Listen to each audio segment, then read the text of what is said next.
नमस्कार दोस्तों, आप देख रहे हैं 5 जनवरी 2023 की करंट अफेयर्स की रामबाण क्लास। तो चलते हैं साथियों। पहला क्वेश्चन, हाल ही में राष्ट्रीय स्काउट गाइड जम्मूरी का उद्घाटन किस राज्य में किया गया है? दोस्तों, जम्मूरी का उद्घाटन राजस्थान राज्य में किया गया है। किस राज्य में किया गया है? राजस्थान राज्य में किया गया है। दोस्तों, बात करते हैं राष्ट्रीय स्काउट गाइड की। तो 18वीं राष्ट्रीय स्काउट गाइड राजस्थान के पाली जिले के रोहट में नीमली गांव में की गई है। कहां की गई है? 4 जनवरी को इसका उद्घाटन और शुरुआत किया गया है। कब किया गया है? 4 जनवरी को। कहां किया गया है साथियों? राजस्थान के पाली जिले में। गांव का क्या नाम है? नीमली। क्या नाम है? नीमली। गांव का नाम है नीमली और ये रोहट। दोस्तों, आपकी नॉलेज के लिए बता दूं, जो ये जोधपुर से पाली स्टेट हाईवे उस पर ये गांव पड़ता है नीमली। इसके अंदर राजस्थान में 18वीं स्काउट गाइड का शुभारंभ किया गया है। और दोस्तों, ये राजस्थान के लिए बड़े गौरव की बात है कि यहाँ पर 66 वर्ष बाद राष्ट्रीय स्काउट गाइड जम्मूरी का शुभारंभ किया गया है।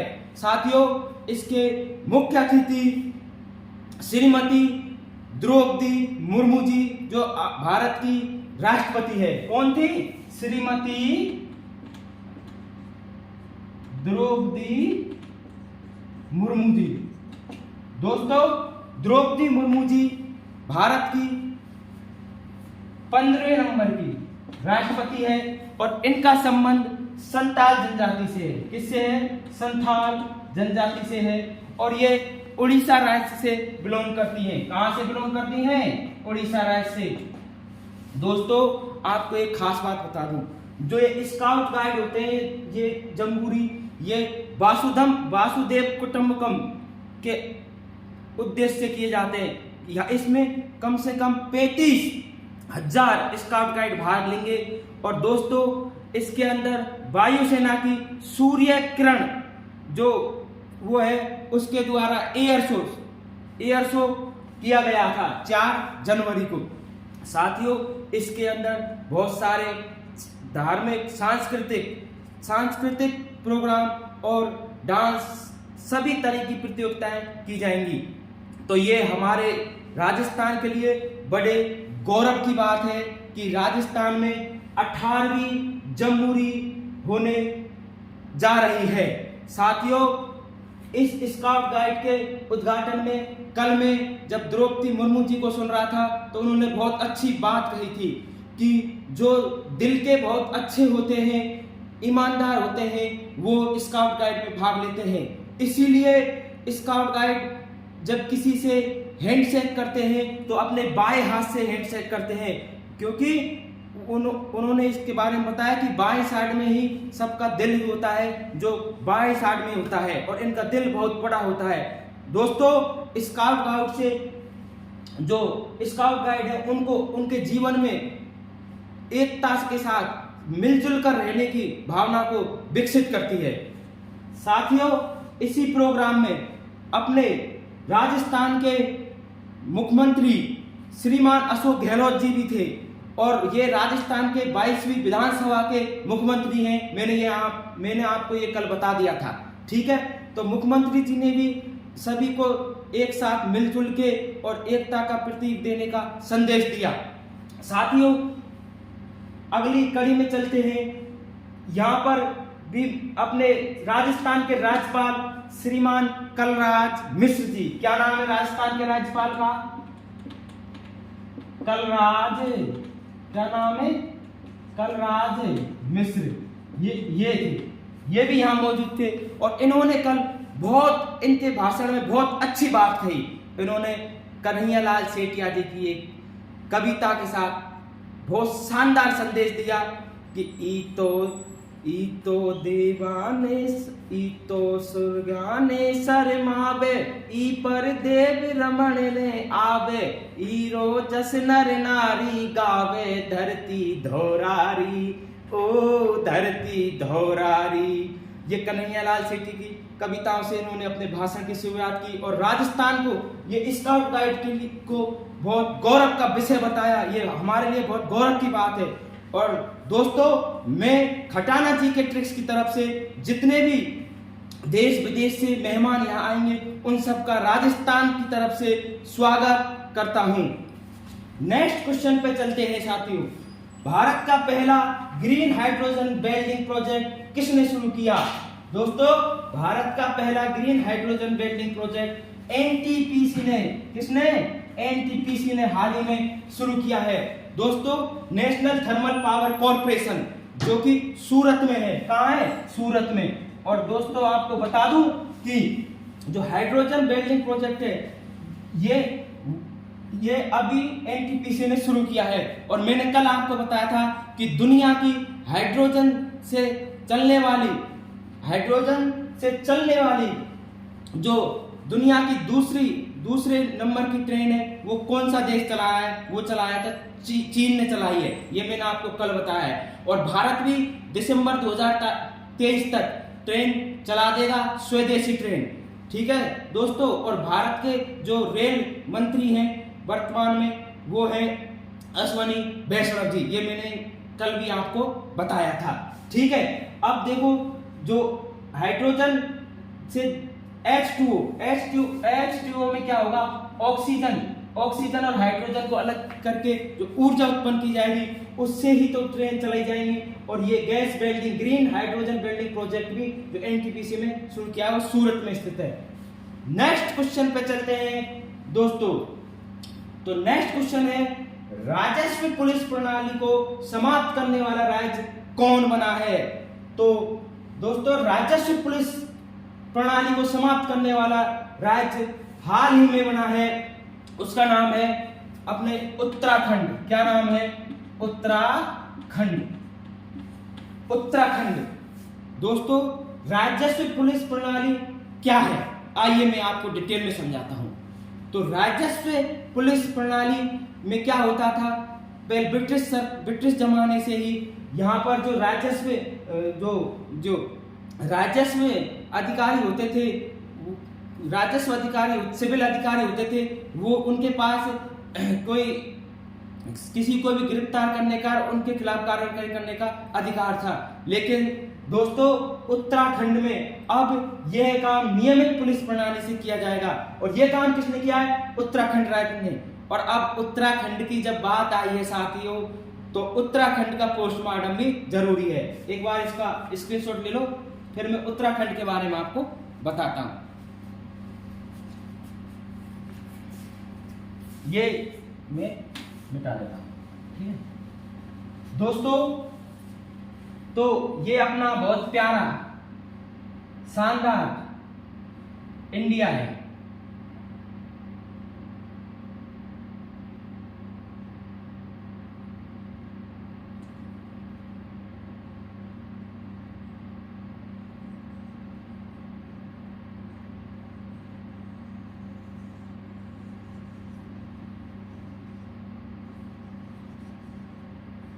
ये थोड़ी जगह कम रहेगी लेकिन आप इसको समझ। ये क्या है?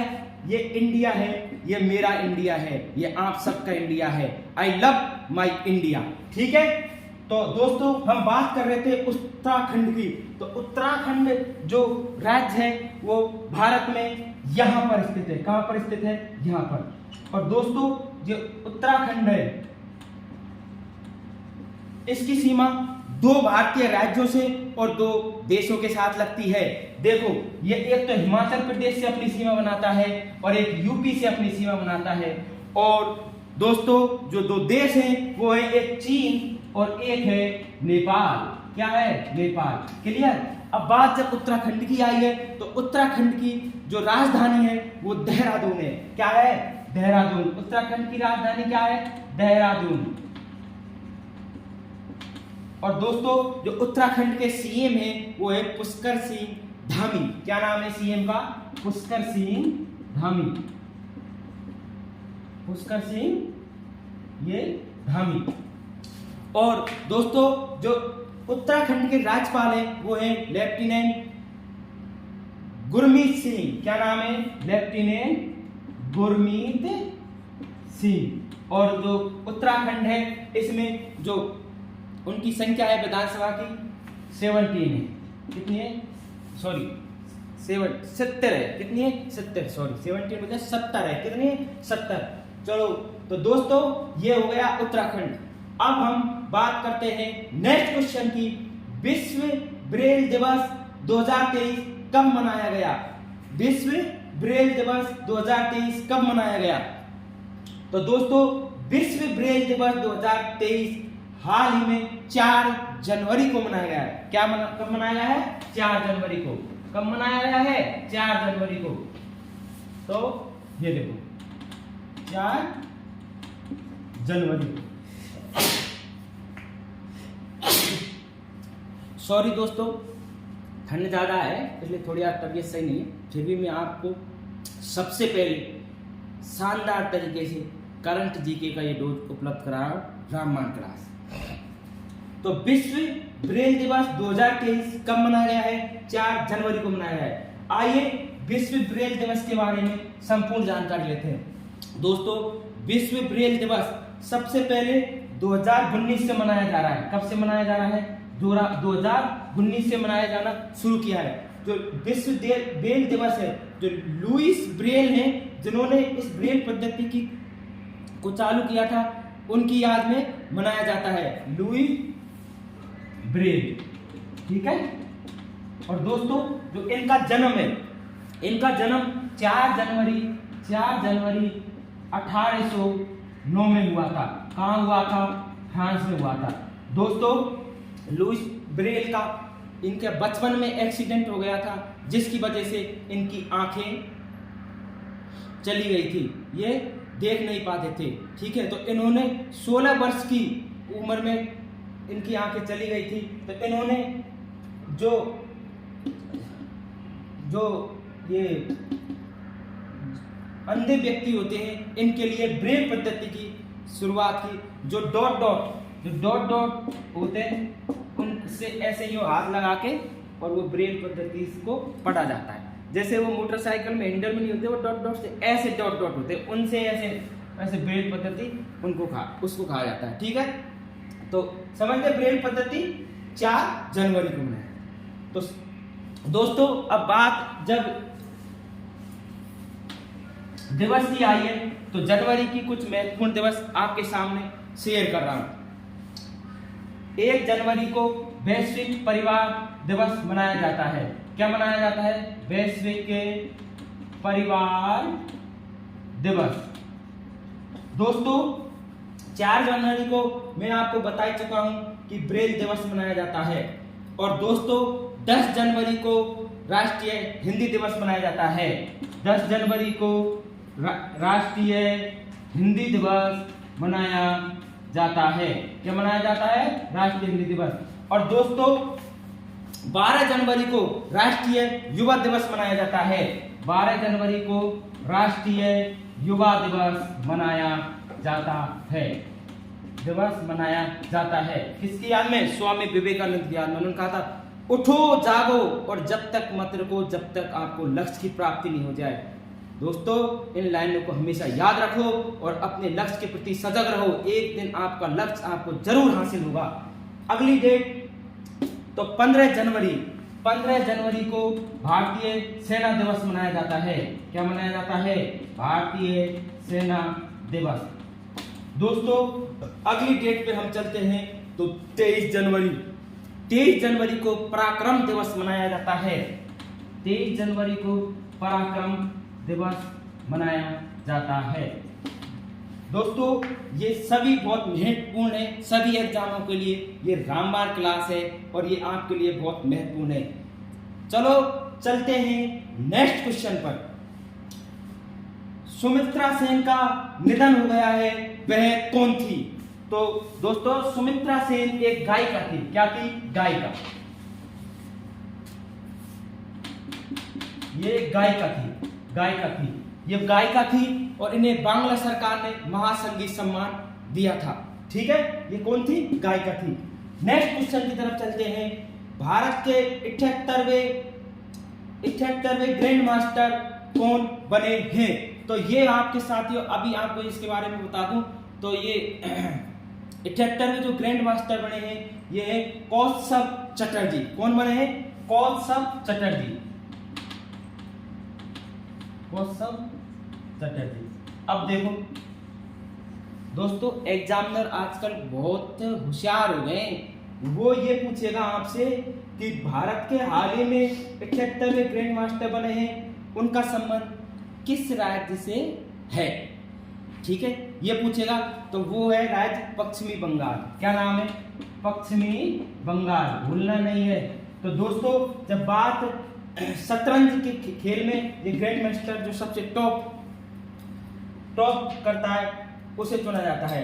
तो पहले जो फर्स्ट भारत के ग्रैंड मास्टर थे वे कौन थे? विश्वनाथ आनंद, 1988। क्या नाम था?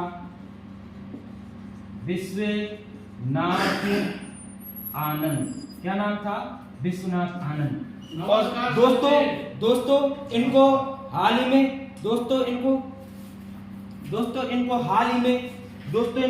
में फीडे का उपाध्यक्ष भी बनाया गया है। जो शतरंज संघ होता है, अंतरराष्ट्रीय शतरंज संघ का, इनको उपाध्यक्ष भी बनाया गया है। और उसका जो मुख्यालय है वो लूसान, स्विट्जरलैंड में स्थित है। ठीक है, चलते हैं नेक्स्ट क्वेश्चन पर। सुन्नी बांध जल विद्युत परियोजना किस राज्य में है? तो दोस्तों, सुन्नी बांध आपको ध्यान रखना है, अभी ये प्रधानमंत्री नरेंद्र मोदी जी द्वारा इसके लिए फंड की व्यवस्था की गई है। जो सुन्नी बांध है ये हिमाचल प्रदेश में स्थित है। इसको याद करने की ट्रिक बताऊंगा अभी।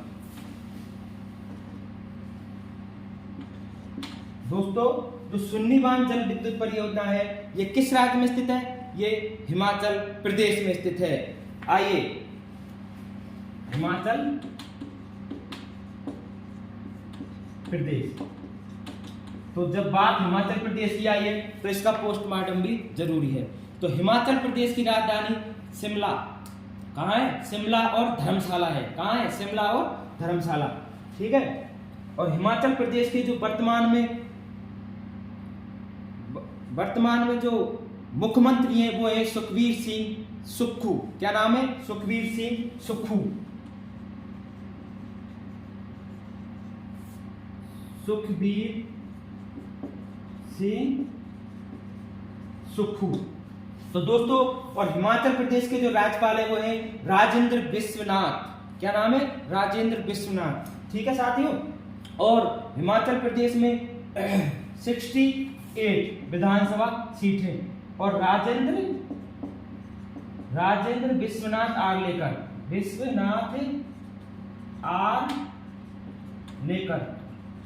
ये कौन है? यहाँ के ये राज्यपाल हैं। कंप्लीट। अब चलते हैं नेक्स्ट क्वेश्चन की तरफ। बहुत शानदार क्वेश्चन। मुख्यमंत्री आवासीय भूमि अधिकार योजना किस राज्य में शुरू की गई है? तो दोस्तों, मुख्यमंत्री आवासीय भूमि अधिकार योजना हाल ही में एमपी, किसमें? मामा की नगरी एमपी में शुरू की गई है। महाकाल की नगरी, उज्जैन महाकाल की नगरी एमपी में मुख्यमंत्री आवासीय भूमि अधिकार योजना शुरू की गई है। कहाँ की गई है? एमपी में, मध्य प्रदेश में। कहाँ की गई है? मध्य प्रदेश में। अब दोस्तों, ये क्या होती है मुख्यमंत्री आवासीय भूमि अधिकार योजना? तो इसमें तो इसके जो पहले तो मध्य प्रदेश के जो मुख्यमंत्री हैं वो है अपने शिवराज सिंह चौहान जी, जिन्हें मामा के नाम से जाना जाता है प्यार से। और मध्य प्रदेश के जो राजधानी है वो है भोपाल। क्या है मध्य प्रदेश की राजधानी? भोपाल। और दोस्तों, आपको बता दूं, जो मध्य प्रदेश के राज्यपाल हैं वे हैं मंगूभाई छगन भाई पटेल। क्या नाम है उनका? मंगूभाई छगन भाई पटेल। याद रखना है इस नाम को। और दोस्तों, जो एमपी में विधानसभा की सीट है वो 230 है। कितनी है? 230। अब बात करते हैं मुख्यमंत्री आवासीय भूमि अधिकार योजना। तो दोस्तों, जो मुख्यमंत्री आवासीय भूमि अधिकार योजना होती है, ये उन लोगों के लिए शुरू की गई है जिनके पास घर नहीं है, जो बीपीएल में आते हैं, जो जिनको जो आयकर नहीं भरते हैं, और उनके लिए शानदार आवासीय भूमि उपलब्ध कराई जाएगी। ये मध्य प्रदेश सरकार की बहुत ही शानदार पहल है। मैं शिवराज सिंह चौहान जी को इसके लिए धन्यवाद देता हूं। और मध्य प्रदेश का जो मध्य प्रदेश है वो महाकाल की नगरी है, ये सब आप जानते हैं। ठीक है दोस्तों, आज के लिए 8 क्वेश्चन हो चुके हैं कंप्लीट। और आज का जो क्वेश्चन है वो है, राष्ट्रपति द्रौपदी मुर्मू जी का संबंध किस राज्य से है? इसका जवाब आपको कमेंट बॉक्स में देना है। और दोस्तों, आपको मैं बता दूं, हमारे चैनल को आप सब्सक्राइब करें, लाइक करें और बेल घंटी का बटन जरूर दबाएं, जिससे कि ये क्लास सभी जरूरतमंद स्टूडेंटों तक पहुंच सके और उन सबका भला हो सके। कर भला तो होगा भला। तो दोस्तों, इसी भावना के साथ आप इस क्लास को सब्सक्राइब और शेयर जरूर करें। और आपको हमारी क्लास कैसी लगी, इसके बारे में आप कमेंट बॉक्स में जरूर जवाब दें। और जब तक तोड़ेंगे नहीं, जब तक छोड़ेंगे नहीं। ठीक है दोस्तों, खुश रहो, मस्त रहो। जय हिंद, जय भारत, राम राम सा।